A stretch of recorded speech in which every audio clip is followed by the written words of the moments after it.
কেমন আছে? আছি আলহামদুলিল্লাহ ভালো। মাশাআল্লাহ ভালো আছেন।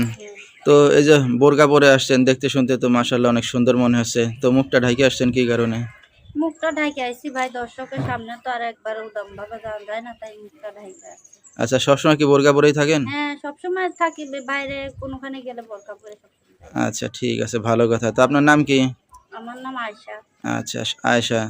তো আয়েশা, দেশের বাড়ি কোথায় আপনার? দেশের বাড়ি বিক্রমপুর। বিক্রমপুরের মেয়ে। কোন জায়গা থাকেন এখন এখন বর্তমানে? ঢাকা থাকি। ঢাকাতে আছেন। তো কে কে আছে ফ্যামিলিতে আয়েশার? ফ্যামিলিতে মা আছে, ভাই আছে, আর বিয়ে হয়েছিল, আমার বাচ্চা আছে একটা। মাশাআল্লাহ, ফরজ কাজ হয়ে গেছে, বিয়ে শাদী হয়েছে। হুম। তো আয়েশা, আপনার স্বামী কি করে? স্বামী থাকলে কি ভাই আর দর্শকের সামনে আসি? তাই বলেন। নাকি, স্বামী নাই? না, স্বামী নাই দেখি তো দর্শকের সামনে কি আসি। বলেন, ইয়ং বয়স, এই বয়সে স্বামী ছাড়া আছেন, কষ্ট স্বামী লাগে না? ভালো না, এজন্য আর কি তালাক হয়ে গেছে। চিন্তা ভাবনা আছে, যদি ভালো কোনো মানুষ পাই তাহলে বিয়ে শাদী করবো। একটু বয়স্ক হইলে ভালো হয়, কারণ ইয়ং পোলারা ভালো না। আচ্ছা, তো আপনার সাথে দর্শক ভাইরা কিভাবে যোগাযোগ এই করবে তো এখন? ফোন আছে, ফোনের মাধ্যমে। বাটন ফোনে? হ্যাঁ হ্যাঁ, বাটা।